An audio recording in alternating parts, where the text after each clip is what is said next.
नमस्कार। आज हम लोग जानेंगे समान नागरिक संहिता यानी यूनिफॉर्म सिविल कोड क्या है। समान नागरिक संहिता यानी यूनिफॉर्म सिविल कोड का अर्थ होता है भारत में रहने वाले हर नागरिक के लिए एक समान कानून होना, चाहे वह किसी भी धर्म या जाति का क्यों न हो।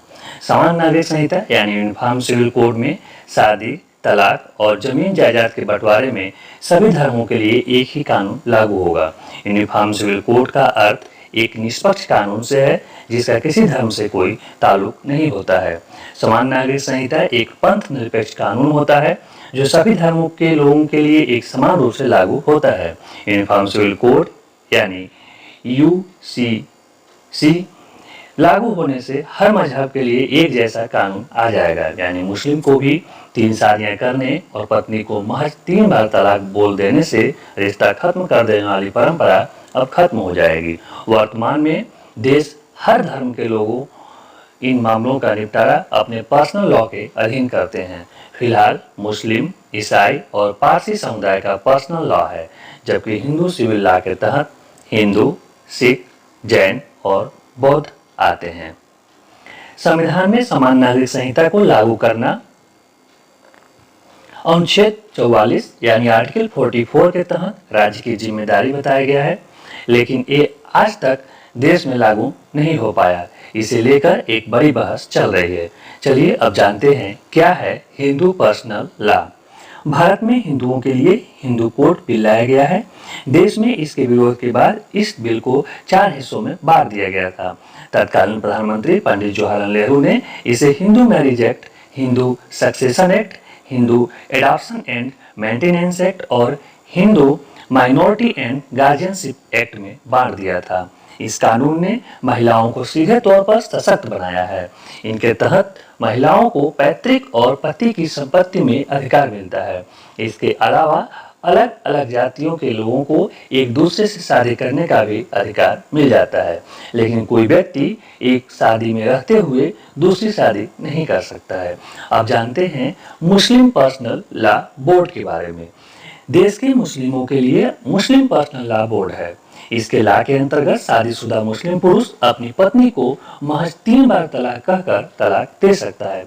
हालांकि मुस्लिम पर्सनल लॉ में तलाक के और भी तरीके दिए गए हैं, लेकिन इनमें से 3 बार तलाक भी एक प्रकार का तलाक माना गया है, जिसे कुछ मुस्लिम विद्वान शरीयत के खिलाफ भी बताते हैं।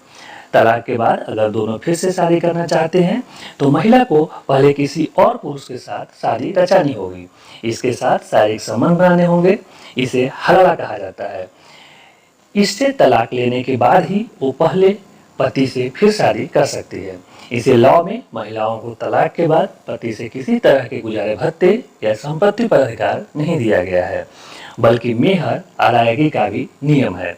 तलाक लेने के बाद मुस्लिम पुरुष तुरंत शादी कर सकता है, जबकि महिला को इद्दत के निश्चित दिन गुजारने पड़ते हैं। अब जानते हैं क्यों है देश में इस कानून की आवश्यकता, यानी देश में यूनिफॉर्म सिविल कोड की क्या आवश्यकता है। अलग अलग धर्मों के अलग अलग कानून से न्यायपालिका पर बोझ पड़ता है। समान नागरिक संहिता लागू होने से इस परेशानी से निजात मिलेगी और अदालतों में वर्षों से लंबित पड़े मामलों के फैसले जल्द होंगे। शादी, तलाक, गोद लेना और जायदाद के बंटवारे में सबके लिए एक जैसा कानून होगा, फिर चाहे वो किसी भी धर्म का क्यों न हो। वर्तमान में हर धर्म के लोग इस मामले का निपटारा अपने पर्सनल लॉ यानी निजी कानून के तहत करते हैं। सभी के लिए कानून में एक समानता, देश में एकता बढ़ेगी और जिस देश में नागरिकों में एकता होगी उस वहाँ पर किसी प्रकार का वैमनस्य नहीं होता है, वह देश तेजी से विकास के पथ पर अग्रसर होगा। देश में हर भारतीय पर एक समान कानून लागू होने से देश की राजनीति पर भी असर पड़ेगा और राजनीतिक दल वोट बैंक वाली राजनीति नहीं कर सकेंगे और वोटों का ध्रुवीकरण नहीं होगा। महिलाओं की स्थिति में इससे सुधार होगा। समान नागरिक संहिता लागू होने से भारत की महिलाओं की स्थिति में भी काफी सुधार आएगा। कुछ धर्मों के पर्सनल लॉ में महिलाओं के अधिकार सीमित हैं। इतना ही नहीं, महिलाओं का अपने पिता की संपत्ति पर अधिकार और गोद लेने जैसे मामलों में भी एक समान नियम लागू होंगे। अब जान लेते हैं कि आखिर क्यों हो रहा है यूसीसी यानी यूनिफॉर्म सिविल कोड का विरोध। यूनिफॉर्म सिविल कोड का विरोध करने वालों का कहना है कि ये सभी धर्मों पर हिंदू कानून को ही लागू करने जैसा है। इन देशों में लागू है यूनिफॉर्म सिविल कोड। आइए जान लेते हैं कि किन किन देशों में यूनिफॉर्म सिविल कोड लागू है।